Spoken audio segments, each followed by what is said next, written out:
Olá, sejam novamente muito bem-vindos ao nosso podcast Direito Médico Veterinário, que a gente não só fala do direito médico veterinário, a gente fala de outros muitos assuntos, psicologia, direito médico, direito odontológico. A gente teve a participação de vários outros profissionais dessas áreas, que é para contribuir para vocês, para agregar, levar mais valor para a atividade de vocês, para o conhecimento de vocês.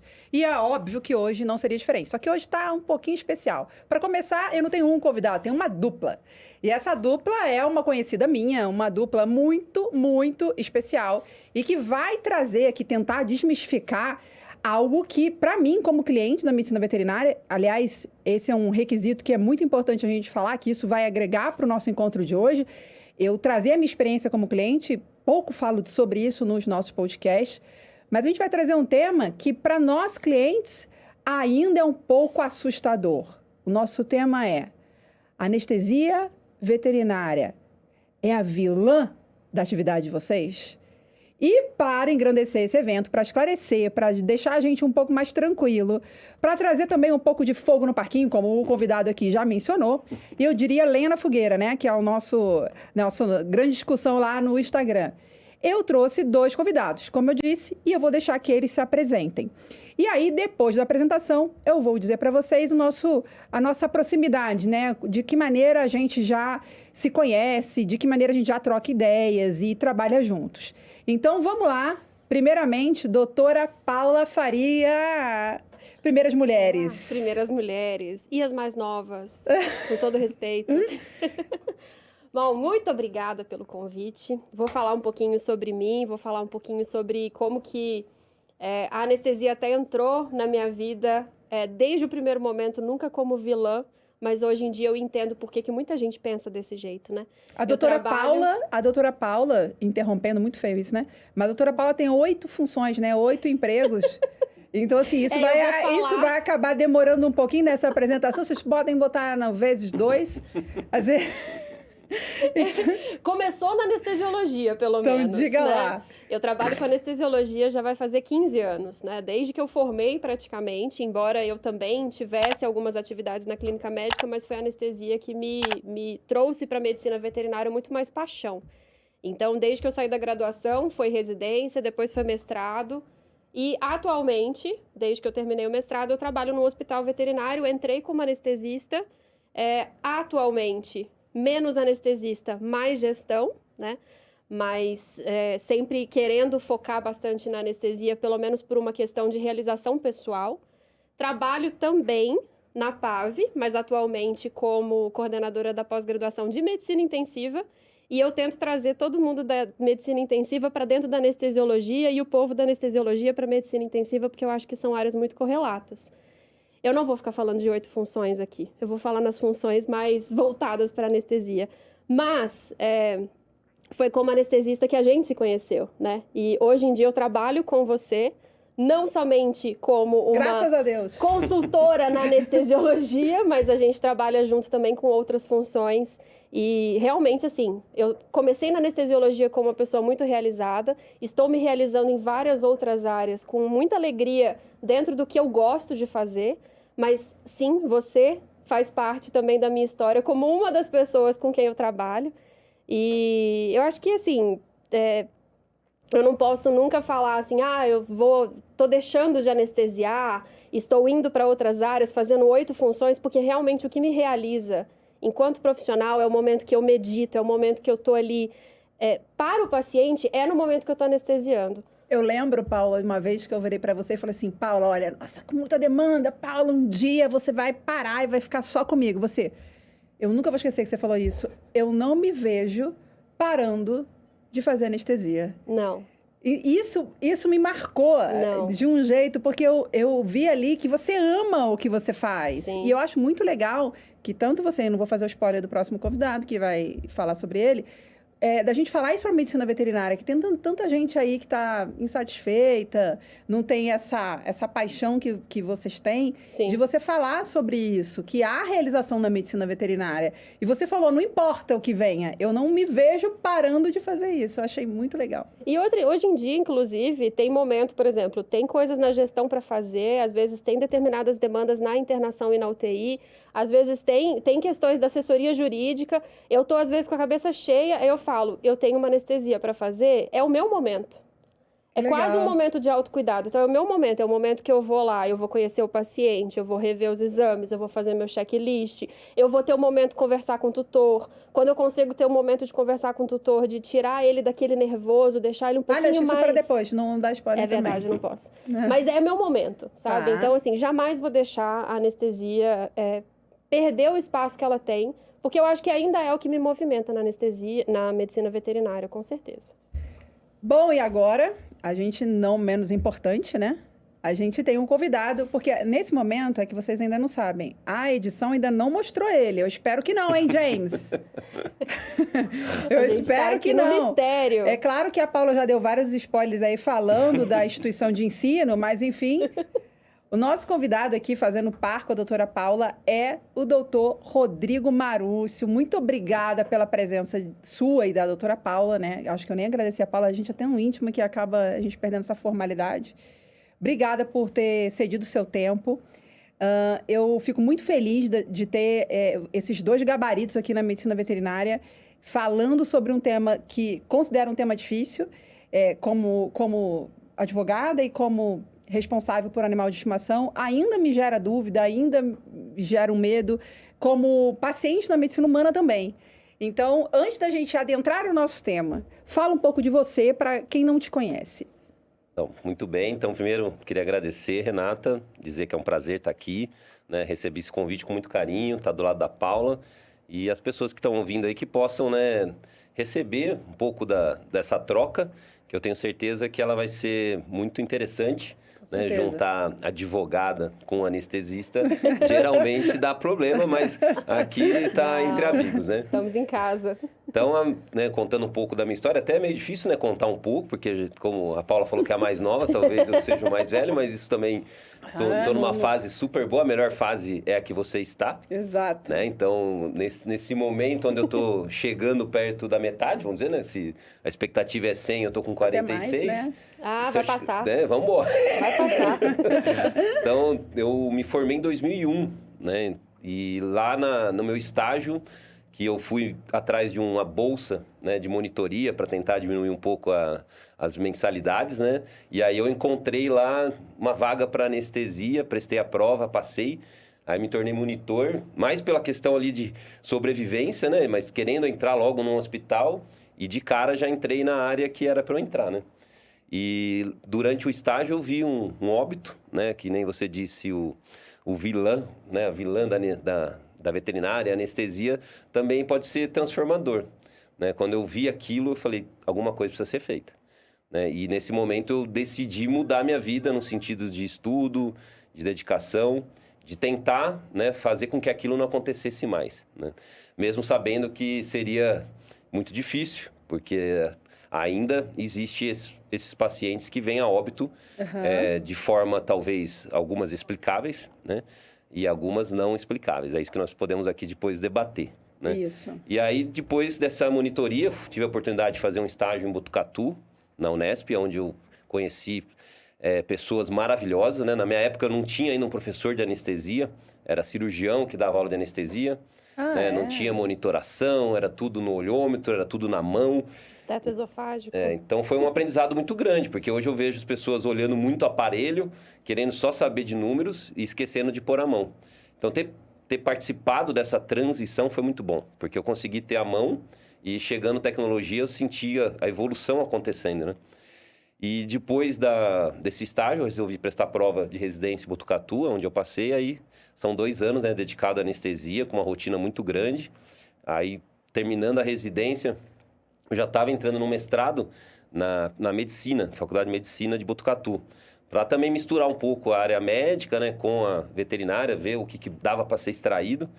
E nesse momento também apareceu uma prova, né, um concurso para veterinário contratado da USP, como anestesista. E aí eu prestei, passei e vim para São Paulo. Então, em 2004, eu estava como segundo veterinário contratado da USP. E lá era uma rotina, naquela época, 17, 20 pacientes por dia, e um anestesista contratado e os residentes pós-graduando dando aquele reforço, né? Mas era uma loucura, mas uma rotina insana com um aprendizado gigantesco.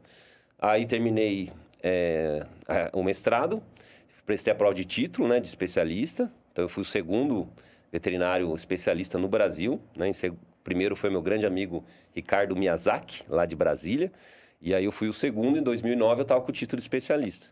E nesse momento eu já estava com o Instituto PAV, né, em formação, né, iniciando. Foi onde a primeira turma, em 2007, que a gente resolveu lá trazer para São Paulo a primeira pós-graduação em anestesia no Brasil, na cidade de São Paulo, né? Quer dizer, na cidade de São Paulo, porque a primeira mesmo foi em Botucatu e nós começamos em São Paulo. E aí fui indo, em 2012 a gente montou um hospital, né, veterinário, que é a EVET, né, que fica ali no Alto da Lapa. E hoje eu faço a gestão hospitalar, faço a gestão dos cursos. Em 2018 eu me desloquei muito mais para a gestão também, né, mas tendo ali ainda algumas anestesias que eu participo, principalmente de aulas, né, e campanhas de castração. Mas eu tenho uma equipe de 8 anestesistas lá na EVET, pessoas maravilhosas que me dão esse suporte. Que legal, Acho que bacana, que pesado isso. Pesado. É leve. eu não conhecia esse detalhe, tantos detalhes. Eu não... Foi pelo fato dele ser especialista que a gente se conheceu. Porque em 2017, eu estava naquela coisa, eu quero fazer a prova de título, eu quero começar a estudar. E aí eu vim a São Paulo numa segunda-feira, mandei mensagem e falei, oi, meu nome é Paula, tô querendo conversar com você. Ele falou, vem aqui na EVET. Aí eu apareci lá na EVET, a gente conversou, eu falei, eu precisava de um especialista para fazer como se fosse uma chancela das minhas fichas anestésicas, porque eu quero tentar a prova. Aí ele falou assim, que bom, né, ótima iniciativa, mas eu não te conheço, não sei se anestesia bem, você tem boas referências de professor, mas deixa eu te conhecer, faz a prova da PAV. Aí passou, acho que uns 3 meses, eu apareci na prova da PAV, ele olhou e falou, olha, você veio. Eu falei, vim. Aí fiz a prova, eu entrei na turma 15 da PAV Anestesia São Paulo, como monitora, que eu consegui a maior nota da prova. Aí ele falou, agora eu tô começando a te conhecer, faz os 2 anos da PAV, já que você entrou como monitora, vamos nos conhecer melhor, e aí eu posso assinar. Até hoje, minha vida foi mudando um pouco, não entrei ainda a fundo para poder fazer a prova de título, né? A gente continua sempre conversando sobre isso porque é interessante, é necessário e é o futuro. Mas foi por causa do fato dele ser especialista e do fato dele ser a cara do Instituto PAV que a gente se conheceu. Legal. É. E estão juntos há quanto tempo? Eu entrei na PAV como aluna em 2017, mas aí ele me chamou para poder coordenar a turma de medicina intensiva em 2020. Então, a gente trabalha junto já há quase 5 anos. Eu te conheço mais que ele, é um pouquinho mais. 2018, Quando eu conheci a doutora Paula, acho que ela nunca... Eu não sei nem se eu deveria falar isso, mas eu tô assim, sabe quando o demônio tá falando, você vai se arrepender de falar isso? Quando eu conheci a doutora Paula, eu tenho um feeling muito grande, assim, com algumas situações. E eu olhei a doutora Paula pelas perguntas que ela fez, porque era um treinamento. Foi. E aí eu falei, nossa, gostei da doutora Paula. Eu não lembro agora exatamente quem falou, mas ela é difícil. Ela é chata, ela cobra muito. Eu falei, não, mas ela é ótima. E não deu outra.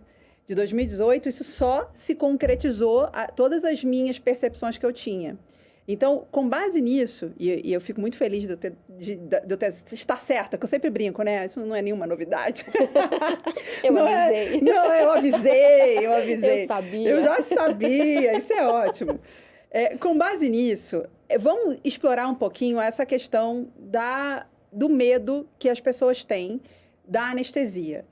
Eu ouço muito, quando eu converso com cirurgiões, falando assim, a culpa é sempre do cirurgião. Eu falo, mentira. Normalmente, quem acaba levando o status de culpado ou o status do medo acaba sendo, não que o cirurgião não seja responsabilizado, que isso também é outro equívoco que fica para outro podcast. E é um mito também achar que o cirurgião nunca vai aparecer lá no polo passivo do processo. Mas a anestesia, ela acaba sendo uma vilã, porque as pessoas têm medo, talvez, pela perda do controle, não sei, né? Falando por mim. Por que a gente ainda tem isso? Por que muitas vezes a gente é incentivado a acreditar nisso? Evita a anestesia, faz o procedimento menos invasivo. E o que vocês já viram também de evolução com base nisso? Em alguns processos que eu participei, alguns não, muitos, a gente tem a oportunidade de chegar perto do dado estatístico. O dado estatístico de uma complicação numa anestesia bem feita é muito baixo. Eu me impressionei quando eu fiquei sabendo. Claro que muda de paciente para paciente. Mas por que a gente ainda carrega essa fama ruim de medonha? Mas pode morrer na anestesia. E que a gente sabe que pode mesmo. Por que será? Então, primeiro nós vamos ter que falar a vilã, né? Pensa, se a gente olhar em 1800 e bolinha, né? Para não falar certinho, não existia anestesia. Então, as cirurgias como é que elas eram realizadas, né? Então, até os cirurgiões tinham um apelido de barbeiro, né? Porque eles tinham que ser rápidos. A pessoa era amarrada, a pessoa tinha percussão cerebral, ou seja, para ser anestesiada era uma paulada na cabeça, a pessoa desmaiava e você tem 10 minutos para fazer. Tinha o garroteamento de carótida, ou seja, enforcamento. Né? Peraí, deixa eu te enforcar, aí você desmaia, a gente tem 5, 10 minutos. Então, comparar com hoje, achar que isso que é o que a gente faz, né? Tirando a dor, tira o sofrimento, a pessoa fica inconsciente no momento de muita dor e trauma, então eu diria que é uma bênção, né? Sem dúvida. A vilã é porque ainda, se for ver toda a evolução, né? Conforme os medicamentos foram evoluindo, os anestesistas sendo, né, transformados, vamos dizer assim, educados, treinados, é uma jornada. Nós estamos falando, você está conversando, por exemplo, com o segundo especialista em anestesia do Brasil em anestesia veterinária. A gente pode dizer que isso é recente. Então, é um bebê. É um bebê que eu acho que saiu do parto. Exato. Né? Então, hoje, se a gente usar o que tem de melhor, anestesiado por um especialista, né? Uma equipe preparada, um local equipado, um tutor também compreensível, que educou bem o seu cão, e um animal que tem ali o seu DNA, né, bom, é quase beirando a zero o risco.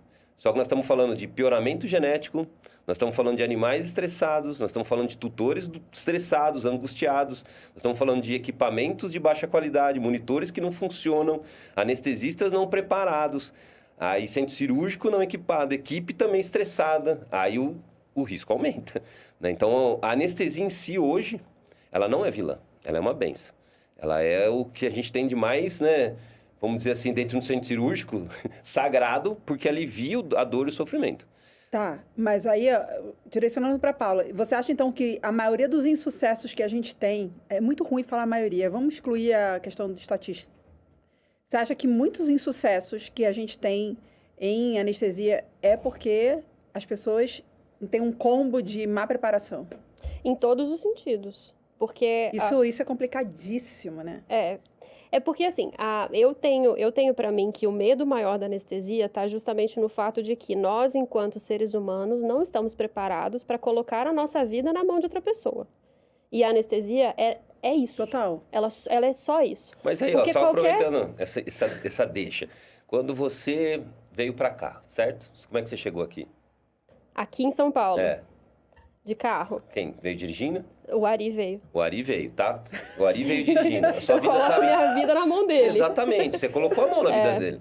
Você tem que imaginar Só assim, que tem uma outra questão. Quando eu tô num avião, eu tô lá, certo? Eu tô lá, sei lá, 1 quilômetro para cima.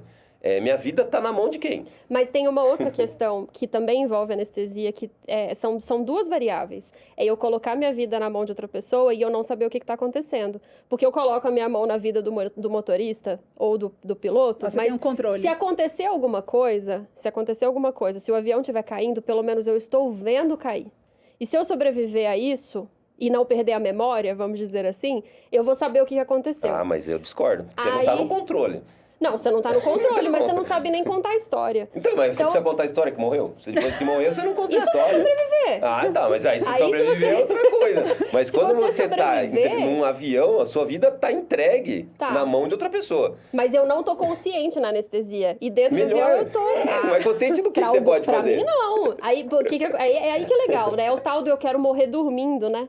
Porque eu não quero ver o que tá acontecendo. Mas não é exatamente isso. Eu entendo que o medo tá justamente nessa perda. Sim, nessa perda tá da consciência. Não, o medo não é da anestesia. Da morte. O medo é da morte. Da consciência. Que a gente tem medo da morte. Exato. É um tabu que a gente não fala. E quando a gente não joga... é da anestesia, medo de morrer. É que a anestesia, ela chega perto. Na nossa visão de leigo. Na visão do leigo, Na visão de leigo, eu tô ali inconsciente, não sei se eu volto. Você tá na beira. Entendeu? Aí é o medo da morte ou é medo do desconhecido? Da morte. Então, mas o que é a morte? É o desconhecido. Desconhecido, entendeu? Então, no fundo, que é tipo a escuridão.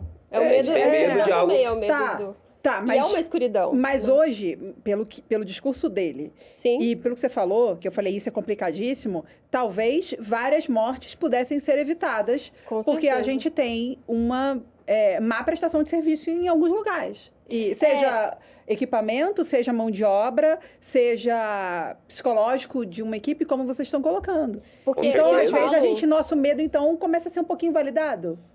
Não, porque se olhar, talvez, o perigo de andar na rua, o perigo de estar no trânsito, o perigo, né, de viver, se for ver, o Entendi. risco existe. A gente vai ter sempre uma pessoa dirigindo que não é capacitada. Então, Isso faz parte. Faz parte. Eu acho que nós temos que ver a evolução acontecendo. Entendi. A evolução acontecendo, a gente começa a ter mais segurança. Então, ótimo. Vamos só, já pegando esse primeiro quarto do podcast, o que o tutor precisa, então? Porque, assim, é muito fácil falar, eu vou no lugar mais barato. E qualquer um faz isso. Isso aí lá na esquina do não sei das quantas faz. É só uma injeçãozinha. O que ele precisa saber? Sabe por que eles não sabem? E eu só fui aprender isso lá nos meus 20 e poucos anos, quando meus amigos veterinários me alertaram. Não, Renata, é tudo muito diferente. Então, não é qualquer lugar que faz o que a gente faz. E eu acho que isso, sinceramente falando agora, sem nenhum script, o cliente não sabe. Eu vejo meus clientes, empresas, tem uma NASA, um centro cirúrgico maravilhoso. O cliente nem chegou perto, não tem nem noção do que é aquilo. E aí a gente vê cliente aceitando que o animal seja operado dentro da cozinha, porque para ele, tanto faz, ele não tem consciência do que é um serviço sério. E isso, Então, inclusive, desculpa te interromper, mas esse gancho é interessante porque quando você conversa, às vezes, com donos de determinados estabelecimentos, não digo em específico, mas quando você pega, às vezes, uma mentalidade um pouco mais antiga, a ideia do veterinário é justamente essa. Eu não vou investir no centro cirúrgico Que ninguém porque vê. ninguém vê. Nossa. Eu não vou entrar, o cliente não vai entrar no centro cirúrgico, então por que eu preciso do melhor aparelho de anestesia se o cliente não vai ver? Isso não agrega valor. Mas isso é uma maquiagem, né? De um serviço. Isso é muito ruim, né? Só que se o tutor não vê, eles acham que não é necessário. Eles só começam a perceber que é necessário esse investimento quando ou eles mudam a cabeça naturalmente, ou eles entendem, os donos de estabelecimentos no geral entendem que aquilo ali não é um gasto e muito menos uma maquiagem, é um investimento. É totalmente um investimento. E demora para poder ter essa consciência. E aí entra o medo que o próprio veterinário às vezes tem da anestesia, porque até então via as anestesias acontecendo de forma precária e fala para o tutor, vamos evitar anestesiar, e isso se perpetua. Até hoje, tá? Até hoje. Tá. Com certeza. E aí depois vem o próprio tutor querendo alternativas que não envolvam anestesia, às vezes prolongando um tratamento, evitando um tratamento, evitando um procedimento porque não quer anestesiar. E se de fato é anestesiado e não é, com a melhor explicação, com um profissional preparado tanto para dialogar quanto para fazer, aí vira um evento traumático e vira uma bola de neve, porque a desgraça é muito mais fácil de ser comunicada do que a boa experiência. Mas, mas voltando, o que o tutor precisa saber, então, quando o animal dele tá numa assistência e alguém fala, olha, ele precisa ser anestesiado? O que ele tem que buscar? No mínimo, entendo que ele precisa buscar ou ele precisa ser oferecido para ele conversar com o anestesista. Só? No mínimo. No mínimo. E o local? Porque... Então, mas vamos lá. E os procedimentos são feitos em consultório? Entende? Que não deveriam, Não, né? lógico. A questão toda é, o que mais do que isso o tutor tem que buscar? Marúcio agora. Então, vamos lá. Primeiro, a gente tem que ver o cenário, né? Nós temos que ser realistas, né? A saúde, né, humana ainda é precária em vários locais e hospitais. Então, é de se esperar aqui na veterinária também. Então, há uma jornada, né, um caminho onde a gente tenta alcançar o nível de excelência. Então, a realidade hoje é que poucas pessoas têm um poder aquisitivo para exigir essa qualidade que nós podemos falar aqui. Né? Então, a gente está numa bolha. Exatamente. Então, como for agora, é muito fácil eu falar, olha, precisa, né, ter um anestesista especializado, Sim. ter os equipamentos de ponta, é importante conversar com o anestesista, conhecer o local que está sendo operado, né, conhecer o cirurgião. Né? Hoje as pessoas também buscam conhecer o currículo de quem vai anestesiar e, principalmente, na conversa, ver se teve confiança, se teve empatia, se foi bem esclarecido tudo. E aí, sim, dá início, né? Tipo, se os exames foram feitos, aí todo um quesito onde nós estamos falando. Então, se a gente está falando aqui São Paulo, né? Moema, né? Alto da Lapa, Jardins, né? Aí nós estamos falando que realmente tem que cobrar isso e chegar nesse ponto. Mas a realidade não é essa. A realidade é que ainda tem muitos lugares que o cirurgião é também o anestesista. Sim. Tá? Como mudar isso? Aí é uma questão de formação, educação, né? Renda, né? Para que isso se espalhe e chegue até os 4 cantos. Eu tenho lá minhas restrições por achar que se não é desse jeito, é antiético. Não acho, não. É difícil. É porque, de fato, quando a gente fala realidade Brasil, é aquilo que tem. Então, o que ele tem que buscar minimamente, acho que vocês já colocaram aqui, a doutora Paula mencionou, é conversar, alinhar essas expectativas e oferecer, de fato, se a gente fosse falar, não, quantos especialistas a gente tem no Brasil? Eu falo assim, só eles podem fazer? Não tem como, é claro que não. Então, buscar o mínimo de profissionalismo em quem está te oferecendo esse serviço. Sim. É que para o tutor, muitas vezes, isso é muito abstrato, né? Isso pode não ser tão simples como a gente gostaria, mas... Eu entendo que, para começar, conversar com o anestesista significa ter certeza de que, pelo menos, o procedimento vai ser feito por 2 pessoas. Porque, por mais que seja um local com pouca infraestrutura ou com pouca tecnologia, a ideia do mesmo profissional fazer a cirurgia e a anestesia é um problema que eu entendo que é contornável, porque existe muito médico veterinário nesse Brasil hoje em dia. Eu não estou dizendo qualidade, mas eu estou dizendo quantidade. Mas você acha mesmo numa cidadezinha que não tem ninguém? Por exemplo, eu tenho um cliente que atua sozinha numa cidade. Ela vai dormir.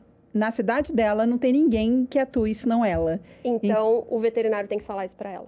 Não. O veterinário tem que falar isso para cliente. Para o cliente, não. Eles sabem. Os clientes sabem. Tanto que quando ela é incapaz de fazer, ela encaminha. Só que esse encaminhamento são quilômetros de distância. Sim. Então, dependendo de uma situação, vamos supor, às 3 da tarde, uma emergência, né? Então, ela vai fazer o que for possível para salvaguardar a vida do paciente. Então, essa visão do todo, às vezes, é muito difícil. A gente só tem que tomar cuidado. Como esse podcast aqui, ele é... Eu diria que mais para bolha, né? A gente está falando... olha quem está aqui. Mas a gente tem que só tomar um pouco de cuidado para a gente não generalizar. Para falar, não, isso é errado. Não, isso é certo. Porque dependendo da situação, a gente vai estar diante do caos, né? Vamos dar um exemplo. Uma pessoa de baixa renda, ser humano, que é dependente de um sistema único de saúde, o SUS. Quando ele chega, tem um problema e é abordado dentro desse hospital, que é o mais próximo da sua casa... Essa pessoa está entregue, certo? Ela não fica lá, não, eu acho que eu quero ir para o outro. Né? Então, assim, de novo, a gente tem que ver a realidade. Não, e esse profissional não tem muita escolha. Não tem escolha. E é o que tem, porque se não tiver isso, é para onde? Então, não tem essa escolha. Então, de novo, acho que aonde nós estamos, com quem que nós estamos falando, quem que é nosso cliente. Qual é a infraestrutura que você tem. E não desrespeitando os outros, porque cada um está numa luta. Né? Eu vejo vários amigos e colegas, né, do meu passado antigo que estão num projeto maravilhoso de controle populacional em regiões muito difíceis do Brasil, que estão dentro de uma van, né, de um caminhão, onde tem lá um aparelho de anestesia, tem ali a mesa cirúrgica, tem uma autoclave para esterilização, e eles fazem 50, 80 animais por dia. São todos com qualidade, dessa excelência que é dentro de um hospital particular? Óbvio que não. Mas está sendo, né? Ele me pergunta, qual que é o protocolo que eu posso fazer nessa condição? Então, a gente consegue, olha, usa isso, usa esse analgésico, você atente ao... Né, tem um monitor de pressão, vamos tentar ver o que dá para melhorar nesse local. E aí é um controle populacional, né? Tem muitos animais, nós estamos falando de milhões de animais abandonados sem dono. Né, sem um responsável. Mas ainda assim a gente tem que ter um controle de qualidade, principalmente... uma coisa não justifica a outra. Né? Não visar barbaridade, né? Exatamente, o animal sofrendo. Porque uma das coisas que eu aprendi sendo advogada de vocês, né? É que dependendo da anestesia, o animal sofre. Com certeza. Eu não sabia. Com certeza. Então, não, porque ele está ali e perdeu a consciência, não significa que ele não esteja sentindo dor.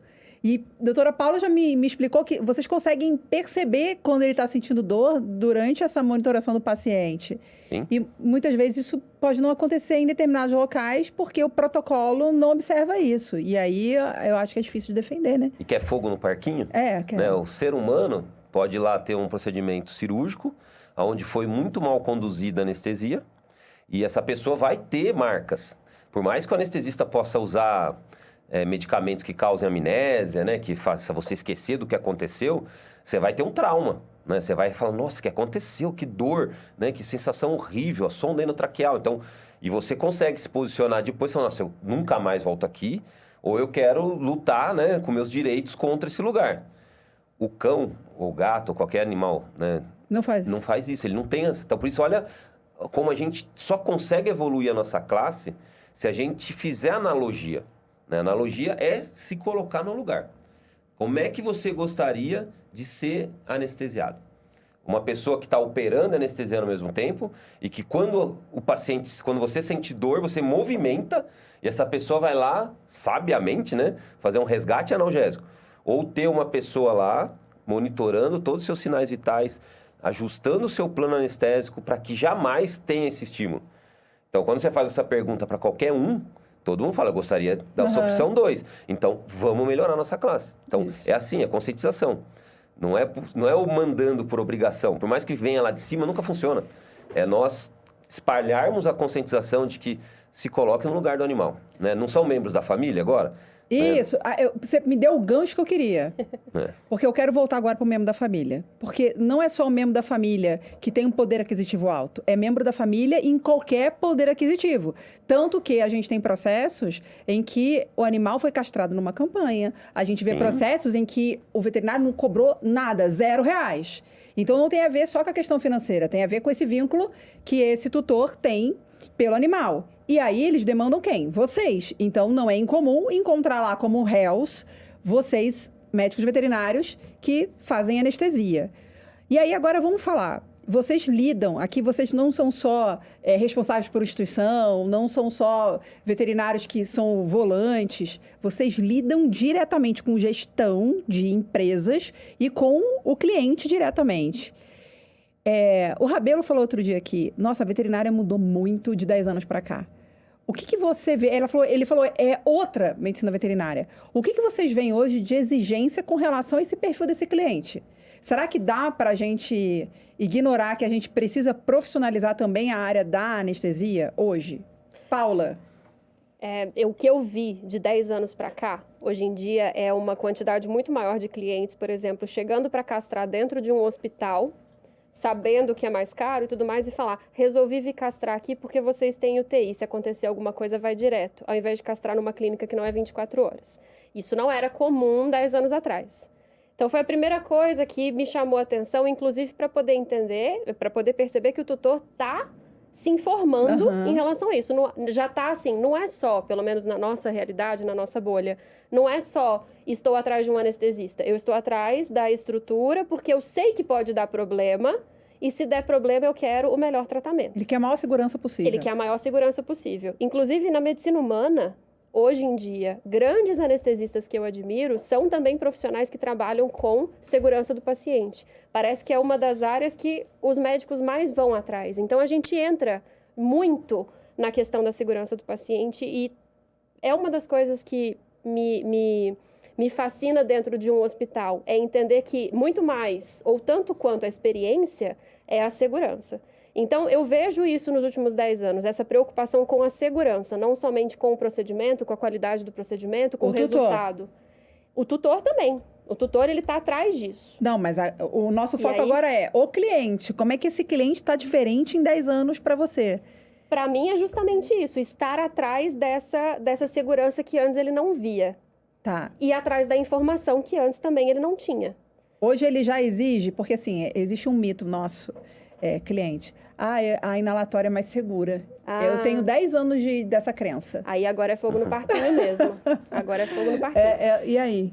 Assim, a anestesia inalatória, ela tomou uma fama muito grande, porque ou era a anestesia inalatória, que era quase que obrigatoriamente feita por algum outro veterinário que não um cirurgião, ou era o famoso ketapum, Sim. que era justamente a aplicação única intramuscular de uma combinação de medicações que fazia anestesia dissociativa. Então, no passado, era quase que assim... No passado, você diz há quantos anos? Uns 15 anos atrás, É ainda muito era. pouco tempo. É. Então, mas se eu falar de 20 anos, então eu vou tentar ir mais para trás, tá? Então, assim, os animais, eles foram entrando no ambiente familiar, mas até 20, 30 anos atrás, eles eram considerados seres que não praticamente... quintal. De quintal. Se É, você da conversar com o seu... Se você tivesse a oportunidade de conversar com a sua avó, Sim, né? O sim. bisavó, é só porrada, vai para fora. É, e os isso. animais, eles vieram, né? Pelas beiras, vamos dizer assim, os cães, né? Ajudando a gente de forma a controlar o lixo, né? Por isso que há vários livros que mostram a importância dos animais na evolução humana. Porque como a gente suja muito, né? Eles estavam do lado, né? Se alimentando dos nossos restos. Para se tornar membro da família, nós estamos falando de 1980 para cá. E os gatos contra pragas. Então, assim, né? quando morria, né? Era aquela coisa, morreu um bicho, como morria uma galinha, como morria um coelho. Então, não tinha esse laço afetivo. Então, aí veio, né, eles entrando mais, vem as pessoas diminuindo a quantidade de filhos, né, colocando eles no lugar, né, muitas vezes, de filho ou de membro da família. Porque tem gente que chama de filho, tem gente que chama de membro da família. Eu prefiro membro. Né? Um membro da família faz parte. Filho é filho, cachorro é cachorro, gato é gato. Porque se você mistura muito, faz mal para ele. Ou, né, para o animal de estimação. Porque ele não é um ser humano. Sim. Então, assim, se perguntar para ele, você gostaria de pintar a sua unha? Né? Não faço Você questão gostaria de pintar o rabinho de Agora, rosa? se perguntar para você, gostaria de passear e fazer suas necessidades aonde outros fizeram? Nossa, é a paixão de um cachorro, né? É poder marcar território, né? De novo, né? Nossa, ensina isso pra mim. Mas porque a tem alguns importância que já que se a gente vieram entrar... mais e eles têm pavor de grama. Tem alguns Não, a minha gosta de cachorros. grama, só não gosta do enfim. Talvez o que vai ter que ser Depois você vai lá. adicionado aos tutores, né? Assim como na veterinária, nos médicos veterinários, é mais aulas de comportamento animal. Verdade. Né? Que a gente está querendo Muito tratar legal. o doente, mas não sabe como ele é normal. Então, por isso que a gente pega um monte de anormalidades que poderiam ter sido ajustadas. Eu estou falando, a responsabilidade de chegar para a gente um Spitz ou um Pinscher que nunca pisou no chão, certo? Que vive no colo de uma tutora. Essa tutora morre de medo de tudo. Não quer morrer, não quer fazer nada, tem medo da morte como ninguém. E aí esse cachorro precisa ser anestesiado. Né? Então, como é que ela traz esse cachorro para a gente? Né? Esse cachorro já vem tremendo. Né? Ela vem tremendo. O clima é horroroso. Né? E aí a culpa é da anestesia. Sim. Sendo que ela é uma bênção que tira a dor. Então, assim, essa responsabilidade ela tem que ser dividida. Não estou isentando os anestesistas. Né? Eu diria hoje, com os protocolos que a gente tem, né? Os medicamentos que a gente tem... Os riscos são muito baixos. Muito baixos. Muito baixos. É muito. Nós estamos falando assim, na medicina humana, há uma evolução de 1 para 20 mil. Nós estamos falando uma anestesia para 20 mil em 1990. Né? Chegando 1 para 40 mil, né? Agora em 2000, 2025. E tem locais que é 1 para 200 mil. Então, assim, Você fala o quê? De veterinário ou medicina humana? Não, medicina humana. Anestesistas humanos, centros humanos, hospitais humanos, há locais que a mortalidade é 1 para 200 mil. Né? Nossa, até tô com coragem agora. Agora... Não, tem anestesista que nunca viu um paciente virar morrer. óbito. Não vê. Mas aí, por que na medicina humana tem essa diferença também? Porque a gente vive mais. Não, porque existem locais também apropriados, locais que não estão apropriados, anestesistas de qualidade, anestesistas que também não estão de qualidade. Então, as variáveis envolvidas também na medicina humana, óbvio que implica numa maior ou menor mortalidade. Mas na anestesia veterinária, vamos falar de cão, nós estamos falando de 1 para 1000, ou seja, um paciente morre a cada 1000 anestesias, e tem locais que estão chegando 1 para 10 mil, Entendi. 1 para 20 mil. Dependendo do local, vai ter essa disparidade. Exatamente. Então, qual que é esse local? Talvez é isso que a gente está conversando aqui. Um anestesista especializado, equipe cirúrgica alinhada, equipe totalmente alinhada também em princípios, onde um torce pelo outro, né? Um tutor compreensível, né? Que tem um paciente que foi bem domesticado. Aí chega no centro cirúrgico, tem os medicamentos de qualidade, equipamentos de qualidade, com certeza o risco diminui. Fato. Né? Mas para chegar nesse ponto, se eu falar só de equipe tranquila, meditativa e alinhada, nós estamos falando... Vamos falar de competência técnica agora. Deixa eu só finalizar a questão da anestesia inalatória, porque eu vejo que a ideia da anestesia Cláudia. inalatória ela veio justamente do fato de que, fazendo essa disparidade antiga, a anestesia inalatória para o tutor é sinônimo de segurança. Sim. Por isso que eles falam, vai ser anestesia inalatória porque ela é mais segura. E aí, o que demanda, às vezes, da gente é explicar para o tutor que não é a questão da anestesia inalatória, porque ela pode ser inalatória, ela pode ser a total intravenosa, ela pode ser uma sedação consciente com bloqueio loco-regional bem feito, desde que a segurança esteja em primeiro lugar e seja individualizado. O problema é ter a gente chegar lá nessa explicação. Exatamente. Eu vou finalizar falando da questão do termo, né? Só que antes, eu vou fazer uma pergunta difícil aqui para vocês. O que é mais fácil? A gente encontrar um excelente médico veterinário que realiza anestesia ou encontrar um excelente prontuário de anestesia?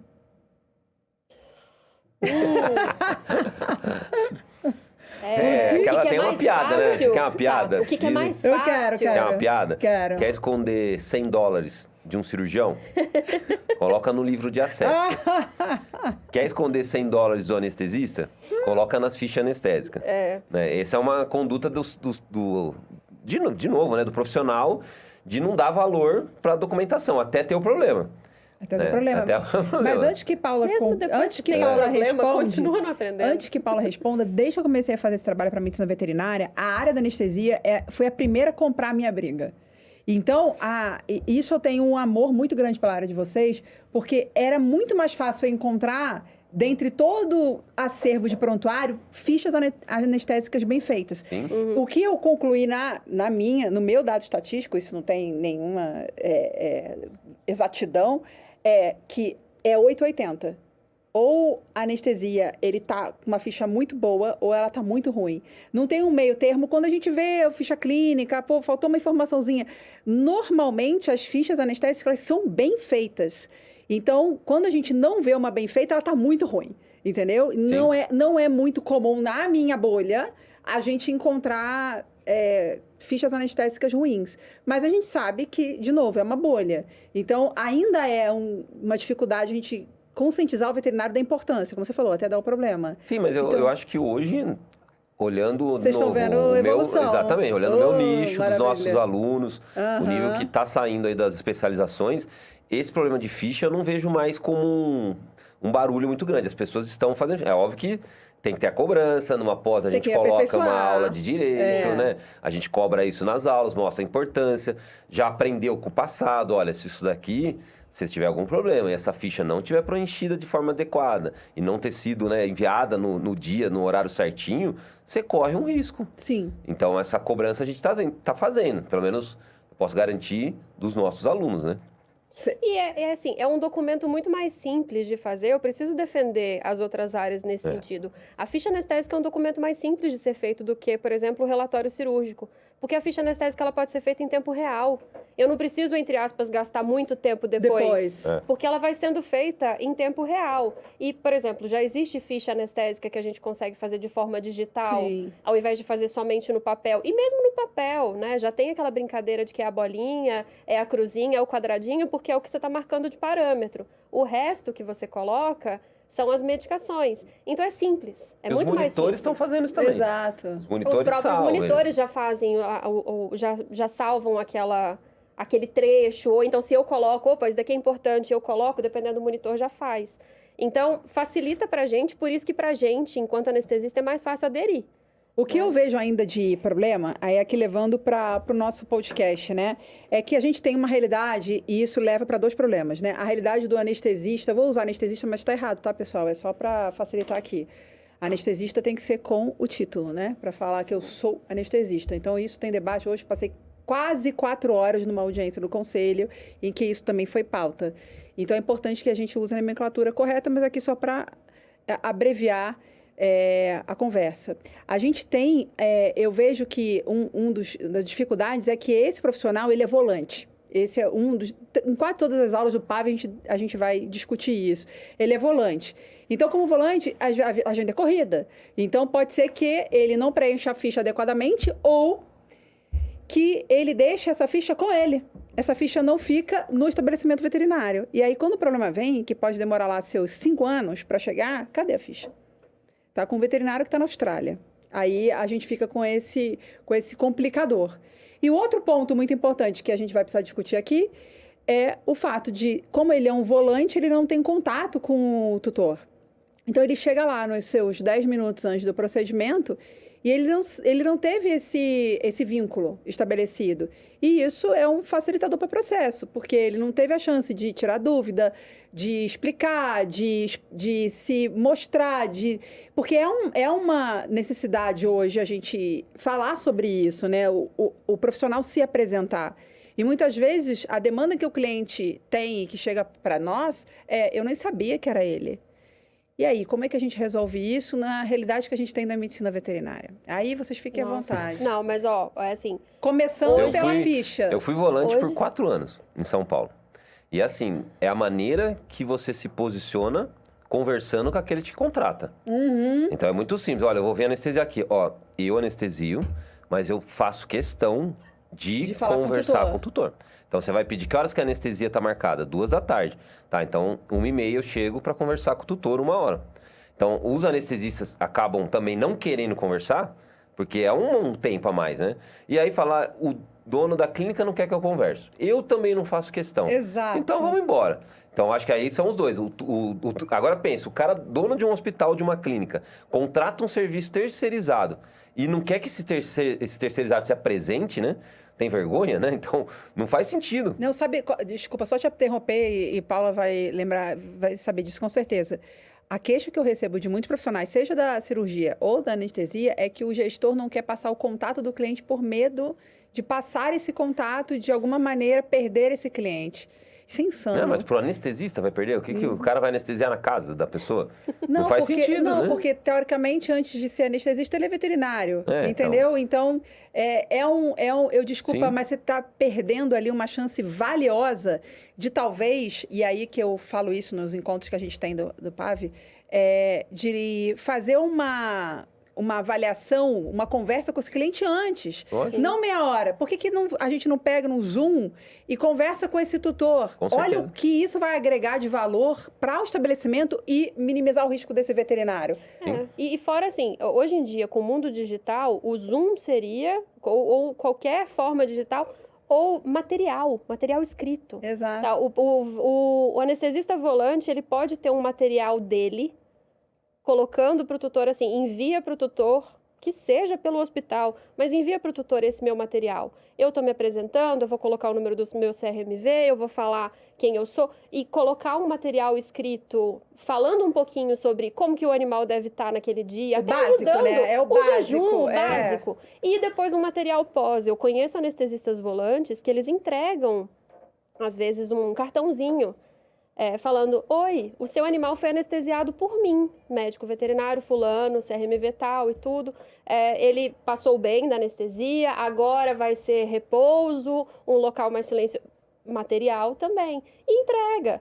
Hoje em dia as pessoas acabam, que seja escrito, tudo bem que pode ser que alguém não leia, mas um videozinho explicativo, alguma coisa que consiga, mesmo que à distância, trazer o tutor para perto e ter um material, porque ainda por cima, se for um material enviado por e-mail, ainda está registrado. Uhum. Eu registrei que eu tive todo esse cuidado. Sim. Então dá para fazer, né? Dá para você acessar o cliente sem perder muito tempo antes daquele momento.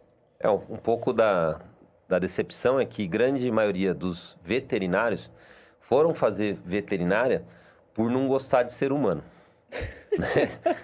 Então é um problema gigante que a gente tem, né? Eu acho que só piorou isso, então, né? Mas aí que a gente tem que cair na realidade, né? Você gostar de um cão ou de um gato não é mérito. É esquisito se você não gostar. Se você ter essa repulsa, esse ódio, você tem problema. Né? Realmente, a dificuldade é nos relacionamentos humanos. Porque aqui tem sempre negócio, né? Pode se machucar, pode ferir, pode ter mágoa. Então, a maioria dos veterinários fala, eu vou mexer com um bicho porque eu não quero ver ser humano. Então, aí é um grande problema. Só que nenhum animal de estimação chega para um hospital sozinho e não paga as chega contas. sem dinheiro, né? Então, aí essa desconstrução a gente tem que fazer lá na base, com todo profissional que... A maioria dos veterinários nem sabe que estão na área da saúde, por exemplo. Você pergunta assim, sabia que você trabalha na área da saúde? Você sabia que na área da saúde você está predisposto, né, a exercer um trabalho de cuidar, de resolver problema? Sabia que você vai ter que apagar incêndio? Você não pode ser um causador de incêndio. Você não pode, né, jogar querosene onde o negócio está pegando fogo. Só que a gente vê hoje veterinários entrando numa onda de briga por dificuldade de comunicação, dificuldade de relacionamento. E isso, óbvio, que implica também depois, lá no centro cirúrgico, uma mortalidade. Né? Então, nós vamos de novo. É uma cascata, né? Que, óbvio, se o anestesista estiver devidamente treinado e conseguir, dentro do que é possível, né, dominar o que ele pode dominar, vai ser um pilar ali importantíssimo. Porque um anestesista estressado, ansioso, né, angustiando, o centro cirúrgico pega fogo. Né? Ele é a pessoa que né, tá tudo Deveria desorganizado, mas ele tem que sempre ter a voz calma. Só que é difícil, porque muitas vezes a emoção entra e aí você também entra nesse fogo. E aí que tem que ter um treinamento emocional, né? Que a gente tenta nos nossos cursos também trazer um pouco de inteligência emocional para que dentro do que você pode aprender, usar isso a seu favor. Né? Mas de vez em quando vem tristeza, né? Quando vem raiva. E aí você poder saber como ela trabalha dentro da gente, né? E há 10, 15 anos, que é o que vocês têm de profissão, é menos? Você é menos, né, doutora Paula? 14. Tá quase. A gente ainda falava pouco disso. Na época que eu comecei a falar para medicina veterinária, falava, nossa, mas prontuário cirúrgico, anestésico menos. Mas ainda era raro. Hoje em dia, eu diria que é loucura, né? Você trabalhar com a hipótese de não preencher prontuário, de não ter um termo de consentimento livre esclarecido específico da anestesia que você está fazendo. Como que vocês estão trabalhando hoje isso, seja com a equipe de vocês, seja com as pessoas que vocês estão formando? Como que a gente convence, a palavra convencer é horrorosa, eu prefiro conscientizar. Você acabou de dizer, a maioria dos veterinários nem entende que ele está na área da saúde. Como é que a gente vai fazer, quem não entendeu isso, preencher prontuário? Como é que a gente vai fazer, quem não entendeu isso, a preencher um termo sem ele achar que aquilo é chato, burocracia, coisa do advogado? Mostrando os riscos dele não preencher. Por exemplo, se você olhar hoje, você que está aí na área de direito, observar a maioria dos processos que tem na medicina veterinária, né? Grande parte vem de erro de comunicação. Uhum. Né? Então, você pode... mas eu falei, eu fiz aquilo, mas eu não coloquei no prontuário. O que é falado não é comprovado, né? Tem toda... Não é registrado. Não é registrado. Então, aí, se o anestesista tem essa responsabilidade de saber que aquele documento, ele, se for feito de forma clara, objetiva, validado, ou seja, uma comunicação onde você pega a validação e você explica claramente os riscos, os benefícios da anestesia, e você, em mãos, entrega para esse responsável pelo animal assinar, eu diria que você está criando ali um vínculo de que, tipo, está claro. Qualidade. Você tem uma segurança. Agora, se você vê também na medicina humana, os anestesistas, poucos também conversam claramente. É muito assim, você está indo para cirurgia, você vai assinando. Mas cuidado com a analogia, hein? Porque essa analogia, muitas vezes a veterinária usa. Lá eles também não fazem. Mas tá errado. Tá errado. Mas está errado. Cuidado para não achar procedimento, não assinei nada. Não assinei nada. E cada vez mais raro. Mas ainda a gente vai ver coisa errada lá. E de novo... Vamos pegar as coisas certas, né? Vamos pegar os exemplos bons, como você deu vários hoje. Isso. Vamos pegar exemplos bons. Só que a gente tem que tomar muito cuidado também, é que a cobrança na medicina humana é diferente da medicina veterinária. Principalmente mais passional pela questão financeira, né? Que lá na medicina humana a gente não está acostumado a tirar 30 mil do bolso e pagar de 15 dias de UTI, né? A gente, na medicina veterinária, a gente vê isso, na bolha a gente vê isso muito. Então, como assim? Como que você me explica? Nossa, mas isso é toda semana. Como que você me explica? Gastei 6 mil, não tenho um diagnóstico. Então, como é que eu gastei 15 mil, meu animal morreu, e eu ainda tenho que pagar isso? Isso a Paula sabe. Isso é todo dia. Então, a gente não pode não falar isso para o veterinário. Exatamente. E quem fica batendo nessa tecla é o quê? É o chato. É o chato. É o pessimista. Como é que é você, chata, no seu trabalho? Atualmente, a gente conseguiu finalmente colocar muitos termos, todos eles mais específicos dentro do hospital. Eu tentei ir no argumento de que o termo, ele não vai servir de nada se você não quiser se comunicar com o cliente. Então, o termo ele vem depois de uma forma absolutamente natural, se você gasta o seu tempo entendendo que o tutor precisa saber tudo isso. Então, eu fui tentar fazer uma argumentação no hospital de expliquem. Assim, a frase mais interessante nesse contexto para mim é tudo que você fala antes é explicação, tudo que você fala depois que acontece é justificativa. Então, explica, não justifica. A partir do momento em que você entende que se você explicou, se você pontuou, se você perguntou da dúvida, se o tutor teve a condição de se expressar, depois você entregar um termo para ele falar, tudo que a gente conversou tá aqui, é só o senhor assinar, mas pode gastar o tempo que o senhor quiser para poder ler, se foi uma coisa de emergência, por exemplo, que não deu para fazer com antecedência o termo, ele vai assinar. E pode revogar. Se você, se não sentir à vontade, né, não tá seguro, você tem todo o direito também de não aceitar. Mas a questão toda, doutor Mauro, é o veterinário perceber essa insegurança do cliente. Porque às vezes o cliente está dando todos os sinais de que ele não está preparado para aquilo ali. E o veterinário insiste. Mas é uma pressão que tem em cima. Vamos supor, gestor agora. Sou lá o gestor, eu vejo o meu anestesista conversando com os clientes e os clientes desistindo da anestesia. Né? Então vem uma pressão lá de cima que, o que você está fazendo? Então, de novo, tem que ter todo um cuidado de comunicação, de clareza, de intuição. Por exemplo, na ciência, a intuição, ela não pode ser usada, que é uma pena, porque nós trabalhamos um cérebro onde um lado é racional e o lado é intuitivo. Mas na medicina, o intuitivo não é valorizado, porque é difícil cientificamente comprovar como funciona a intuição. Né? Só imaginar assim, todo mundo aqui já teve uma intuição, como é que ela entra? Será que é intuição ou será que é noia? Né? Não, eu estou noiando. Não, é uma intuição. A intuição você percebe que é verdadeira. Né? Então, se eu estou lá no momento de uma consulta pré-anestésica, estou com os exames todos em dia aqui, normalidade, tudo bonitinho, e eu sinto que não é para ser feita essa anestesia, por questões assim, que eu senti que não é para fazer, hoje, por ser dono do hospital e ser anestesista especialista, eu posso claramente abortar uma anestesia.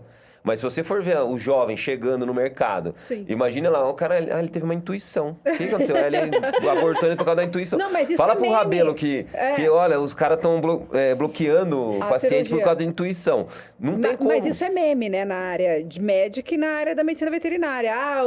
O anestesista cancelou a cirurgia. Ganchou a cirurgia. Como é que fica isso entre vocês? É fácil de lidar com isso? Ou o anestesista fala, não, vou assumir esse risco e vou fazer, senão vai ficar mal demais para mim? Depende se a equipe é treinada para fazer o melhor. Então, se toda a equipe tiver um objetivo em comum, qual que é o objetivo naquele hospital? É fazer o seu melhor para ajudar. Então, se isso estiver bem alinhado, todo mundo está torcendo junto. Só que nós somos treinados a ser competitivos. Então, dos pilares do sucesso é você estar no topo. Para você estar no topo, todo mundo tem que estar abaixo de você.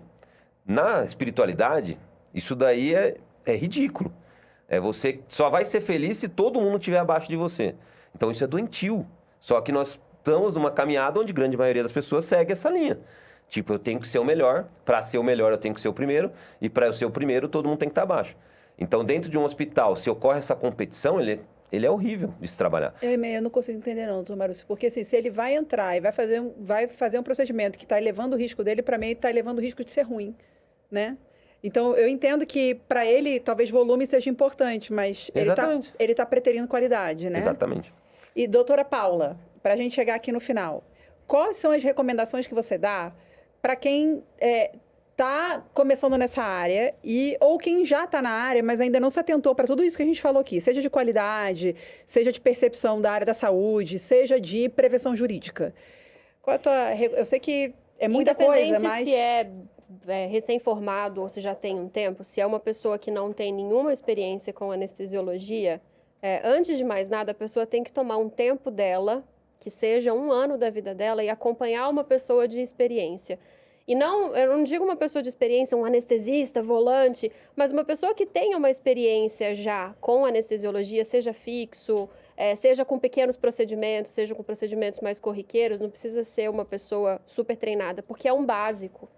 E aí, essa base inicial de entender a importância da monitoração, de entender junto com uma pessoa mais experiente como que ela tem que lidar, aí sim ela pode depois se arriscar até mesmo a fazer uma pós-graduação. Porque a gente coloca assim, mesmo trabalhando num instituto de pós-graduação, eu vejo pessoas que saem da faculdade, por exemplo, e vão direto para uma pós-graduação e falam, eu vou casar a pós-graduação com os plantões, eu vou usar os plantões para pagar a pós, mas quando eu terminar a pós, eu estou especializada. Você está especializada em aulas teóricas. A gente dá o nosso melhor nas nossas aulas, mas a gente sabe que a pessoa não vai ter a vivência prática que ela precisa para poder caminhar sozinha. E nenhuma pós-graduação vai dar isso. E nem na formação. Nem na formação, muito menos na formação. É. A residência, quando a pessoa tem condição de fazer, é a melhor opção, sem dúvida, sem dúvida. Só que são pouquíssimas vagas de residência, nem todos os hospitais, eles têm uma rotina, às vezes a pessoa fica lá durante 2 anos com pouca rotina, então sai às vezes com uma residência, mas com pouca rotina de procedimentos diversos ou até complexos, e acaba não adiantando muita coisa. Então, eu entendo que, assim, se você quer entrar numa especialidade, vou colocar da anestesiologia, mas acaba que vale para qualquer uma. Você quer entrar numa especialidade, você quer entender como que aquela especialidade funciona, você tem vivência básica, mínima, você vai acompanhar um profissional especializado ou um profissional que tem uma boa experiência, que seja comprometido, de alguma forma alinhado aos seus valores também, porque não adianta você querer acompanhar um anestesista que faz coisas que te deixam desconfortável, né? Para depois você começar a caminhar sozinho. E o resto? Prontuário, termo, como é que a gente coloca isso na cabeça do veterinário e do gestor? A princípio, do gestor só se a pessoa for contratada ali para estar junto na rotina, pensando numa pessoa que está começando agora, né? Porque a ideia que eu entendo é que se você está atrás de uma pessoa, acompanhando uma pessoa comprometida, esta pessoa já sabe tudo experiente, isso. ela tem que ir mostrando todos esses caminhos. Então, por exemplo, lá no Verlândia, quando aparece um estagiário que fala, eu adoro anestesia, você gosta de anestesia? Você vai entrar no centro cirúrgico, mas você não vai ficar só aqui, não. Você vai me acompanhar conversando com o tutor, você vai me acompanhar recuperando o animal na internação, que seja por mais tempo. Você não vai ficar só no centro cirúrgico vendo o ouro, que é o que vocês mais gostam. Vocês vão acompanhar tudo. É entender que medicina veterinária não é só fazer botar a mão no animal. Não é só o emocionante, né? É falar com o tutor, porque isso é cumprir meu dever de formação, é preenchimento de prontuário, não tem como divorciar uma coisa da outra, o que, infelizmente, muita gente ainda não descobriu. E talvez com um bom profissional do lado, com um bom curso que te dê essas ferramentas, ou buscando informação de prevenção jurídica, isso abra sua mente, que é o que eu mais vejo. Nossa, eu não sabia de nada disso. Porque a formação, infelizmente, ainda é falha, seja na questão técnica, seja no tema jurídico. E você, doutor Maurício, qual o recado você dá aí para quem está na área ou quer entrar nessa área de vocês? É uma área novinha ainda, né? Um bebezinho. É um bebê, mas temos... bebezinho lindo. Já estamos com um número bom de anestesistas especializados, né? Vamos dizer assim, né? Não especialistas. Então, a diferença do especializado para o especialista. Mas, digamos que especializado... Sim, muita gente estudando. Exatamente. Acho que é o próximo passo, é a gente ter um número grande de anestesistas especialistas. Mas, primeiro, precisa ter uma equipe especializada. Então, é tudo, de novo, onde estamos e para onde vamos chegar. Né?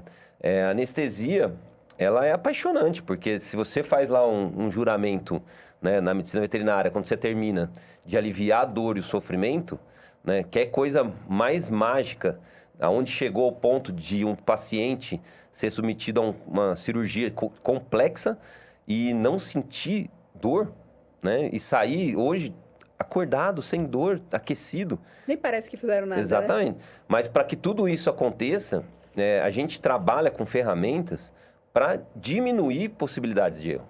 Né? Porque é desumano você falar que não vai errar. Sim, e isso cai no colo do anestesista, do veterinário, do médico, que nós não somos perfeitos. Não, e também a gente tem que fazer um adendo que você acabou de falar, muito importante, que eu ia esquecer. E que complicações também acontecem. E que muitas vezes não é erro, né? Mas que faz parte, embora toda essa tecnologia, todo esse conhecimento que vocês têm técnico, a gente não está livre de fatalidades, né? Exatamente. Por isso que os riscos e benefícios, eles têm que ser expostos. E aí há uma decisão, que a gente tem que falar esse nome bem bonitinho, que é a decisão compartilhada. Conjunta. Ela está em conjunto. Então, assim, eu tô aqui, porque é uma castração? Tá, por que nós vamos castrar? É isso, os benefícios são esses. Tá, qual que são os riscos? Tá, então tem o risco, realmente, de uma anestesia. E a gente tem que entender, quando um cliente traz esse animal de estimação, que é um membro da família, ele não é um paciente, né, hoje. Ele é um amor da vida de alguém. E o amor é a moeda de troca do luto. Né? Ninguém fica enlutado por um desconhecido. Então, assim, o amor parece que vem com essa, né, com essa face onde que, se alguma coisa der errado, a sua vida... É o peso. É o peso, porque nós estamos equilibrando, vamos supor, né, pratinhos, e esse pratinho ele é importante. Mas isso também é a escolha da área que vocês estão, né? Exatamente. Como médico, vocês lidam com vidas. Sim. Então, provavelmente, você vai lidar sempre com o amor da vida de alguém, tirando raríssimas exceções. E aí traz essa responsabilidade, que é você ser o piloto, Exato. Né, já que é o piloto do avião, né, onde tem ali na sua responsabilidade, né, um ser que depende da sua atenção para que o melhor aconteça. Mas é uma área promissora. Sim, porque por mais que a inteligência artificial, as máquinas estão vindo e elas são capazes de fazer a anestesia ser mais aprimorada, vamos dizer assim, ainda o ser humano ali se torna importante como essa parte de empatia, acolhimento e também as decisões a serem tomadas para que as máquinas se ajustem, vamos dizer. Então, há ainda uma jornada grande pela frente.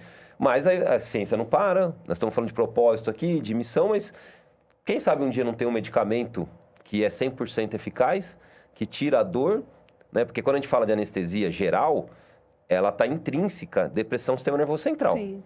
Se eu deprimo o sistema nervoso central, o resto também é deprimido. Você não tem como deprimir o sistema nervoso central e o cardiovascular se manter. Então, por isso que vem outras formas de anestesia para que diminua a depressão sistema nervoso central, para que o cardiovascular não se deprima muito. Né? Se um dia a anestesia chegar a um ponto que tem 0 depressão, aí nós estamos falando de algo que realmente, não sei se eu vou estar vivo, né?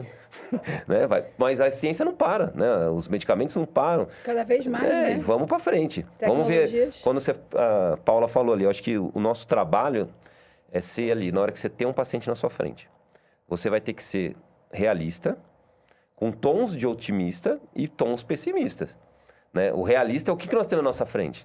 Tá, você vê um tutor aflito, vamos trazer tons de otimismo. Olha, os medicamentos são bem seguros, nós vou estar atento, vou estar o tempo todo do lado dele. Então, isso é...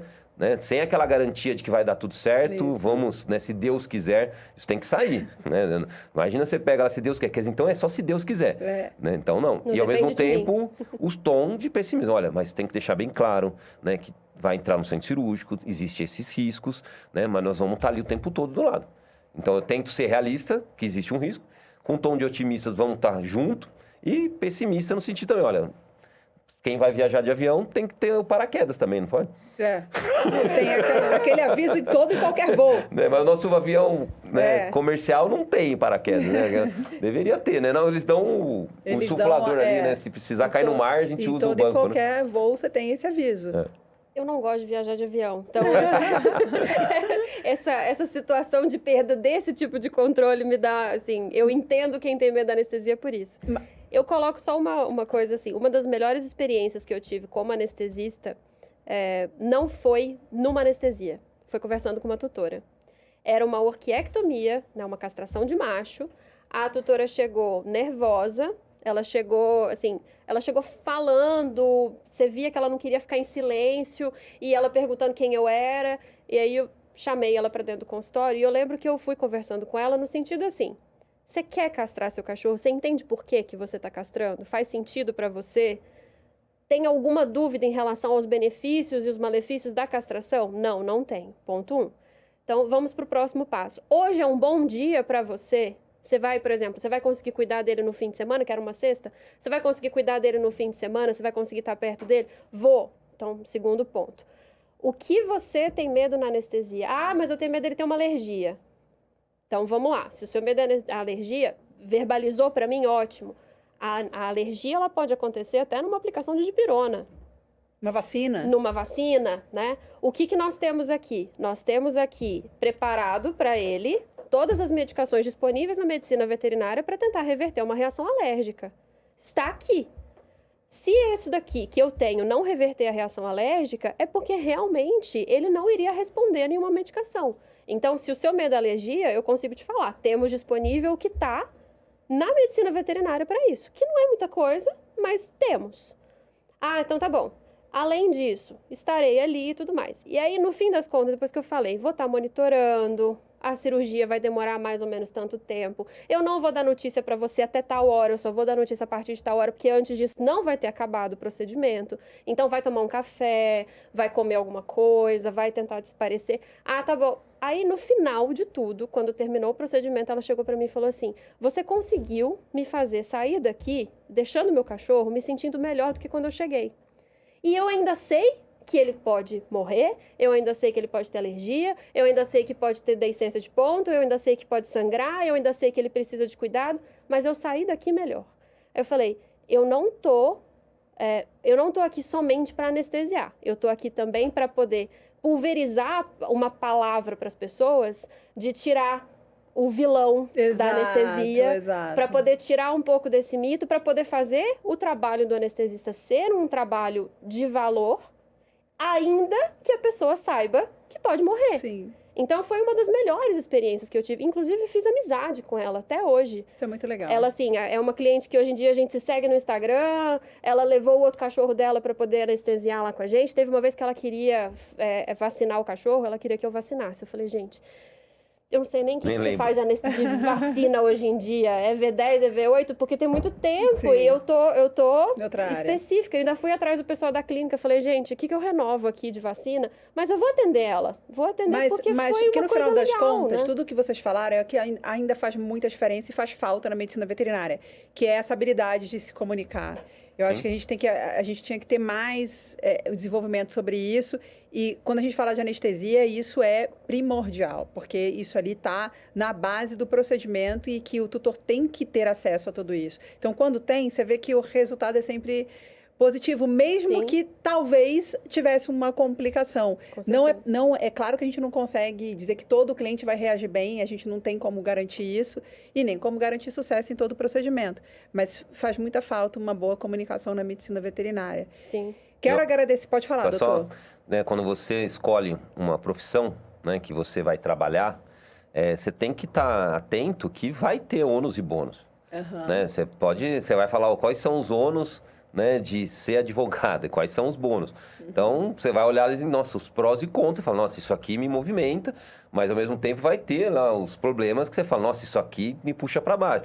Então, a anestesia também vai ter o bônus de você estar ali acolhendo, né, ajudando, tirando a dor, e é óbvio que tem que estar incluso o ônus de que se tiver algum problema, né, e um dos problemas pode ser realmente a morte, que é o dos piores, e você vai ter que ter habilidade para como se comunicar e estar consciente de que você fez o melhor. De novo, né? Entrou dentro do centro cirúrgico, você está, né, factível e propenso... Consciente e ter de provar. A gente tem que lembrar disso. Vai ter que provar. Porque não adianta falar, eu fiz tudo maravilhoso, mas cadê o prontuário? Exatamente. Tá ali. Então, se tá ali, você usou, avaliou... E o termo de consentimento bem feito, doutor. Porque a gente não pode, né, falar... O tutor fala, beleza, você fez tudo certo, mas você não me esclareceu. Exatamente. E aí a nossa prova, na maior parte das vezes, é o termo de consentimento livre esclarecido. Por isso que a mistura é importantíssima, né? Quando a gente trouxe você para os cursos da PAV, né? Assim como a gente traz psicólogo, a gente traz médico intensivista da UTI, do AC Camargo, a gente tenta fazer essa mistura, gerar bons frutos. Então, trazer o seu posicionamento nos trouxe mais segurança. E aí, cada vez mais você vai se aproximando também dos nossos problemas para ver também quais são as demandas. E aí, nós vamos crescendo juntos, sabendo que... Eu não estou me aproximando, não. Estou dentro. Quase uma veterinária. Eu estou dentro. Tem uma sala lá na PAV, né? Quando ela dá aula falando, não, porque é uma piometra, e aí pode dar uma insuficiência renal aguda, eu fico olhando, mas é uma aula de sepsi? Mas é o dia a dia. Gente, olha lá, passou 15 minutos do nosso tempo, porque a conversa foi maravilhosa. Quero já fazer o convite para a gente voltar falando de alguma coisa específica. É claro que os temas vão se repetindo, na verdade, ficando mais... talvez um pouco mais específicos dentro do tema da anestesia. Então, a maioria dos convidados, eu repeti isso, porque a gente vai derivar da anestesia para outros assuntos, tá? Então, talvez a gente venha falando da ficha anestésica, dessa comunicação, fazendo simulações. Eu acho muito importante que isso aconteça. Então, quero de novo frisar aqui meus agradecimentos pelo tempo de vocês. Sei que a agenda de vocês é lotada, vocês não moram perto, né, de onde está fazendo. Muito obrigada. Quer dar seu último recado? É sempre um prazer, você sabe, é um prazer tanto estar envolvida no nosso contexto, porque é um contexto de prevenção, é um contexto que a gente quer ajudar o médico veterinário a trabalhar melhor e não por isso trabalhar menos, mas trabalhar de uma forma mais correta. É sempre muito bom ter a oportunidade de colocar um pouquinho aqui da nossa experiência, da nossa vivência. E espero que a gente tenha aí bons frutos desse encontro. Teremos. Não somente para os próximos projetos, mas com que a gente consegue alcançar com esse projeto. Então, só que posso agradecer. A gente está só no começo. Doutor. Queria agradecer também, para mim é um Obrigada. prazer estar aqui, né, compartilhar do lado da Paula, né, aceitar o seu convite, que é uma pessoa que eu admiro muito e vejo o quanto que você está trazendo para a gente informações, nos ajudando, né, cada vez melhorar, né, fazer sim consciente com o termo, porque ele é importante, né? Então a gente vai unindo forças para que a veterinária só fique melhor. Cresça. Então, agradecer essa oportunidade e dizer que é um prazer estar aqui com você. Estamos há mais de um ano com essa promessa desse encontro, né? Ele saiu, ele nasceu. Graças a Deus. A gente vai quase brindar aqui o nascimento. Quase não, a gente já brindou, tá? Não para de admitir que você já brindou. Verdade. Pessoal, muito obrigada pela companhia. Assistam quantas vezes vocês quiserem e até o nosso próximo encontro. Obrigada.